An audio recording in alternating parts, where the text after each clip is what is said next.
کسی نے بکریاں پالنے والے ایک دیہاتی سے پوچھا کہ آپ کے پاس کتنی بکریاں ہیں اور آپ سالانہ کتنا کما لیتے ہو؟ بکری والے نے کہا، میرے پاس اچھی نسل کی 12 بکریاں ہیں جو مجھے سالانہ تقریباً 6 لاکھ روپے دیتی ہیں، جو ماہانہ 50,000 روپے بنتا ہے۔ مگر جب سوال پوچھنے والے نے بکریوں کے ریوڑ پر نظر دوڑائی تو اس ریوڑ میں 12 نہیں 13 بکریاں تھیں۔ جب اس نے بکری والے سے اس 13ویں بکری کے بارے میں پوچھا تو اس بکری والے کا جو جواب تھا وہ کمال کا تھا، اور اس کا وہی ایک جملہ دراصل اس بکری والے کے کامیاب ہونے کا بہت بڑا راز تھا۔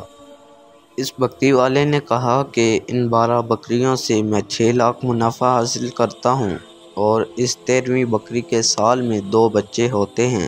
اس 13ویں بکری کے ایک بچے کی میں قربانی دے دیتا ہوں، اور اس بکری کا دوسرا بچہ میں کسی مستحق غریب کو دے دیتا ہوں۔ اس لیے یہ ایک بکری میں نے گنتی میں شامل نہیں کی۔ یہ 13ویں بکری میری باقی کی 12 بکریوں کی محافظ ہے اور میرے لیے باعث خیر و برکت ہے۔ یقین کریں کہ یہ کوئی معمولی بات نہیں ہے۔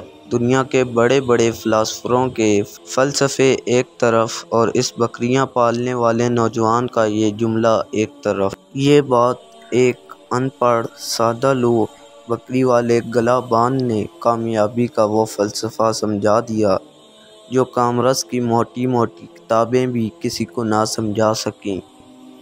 لوگ رزق کو محنت میں تلاش کرتے ہیں، حالانکہ رزق محنت کے ساتھ ساتھ سخاوت میں بھی پوشیدہ ہے۔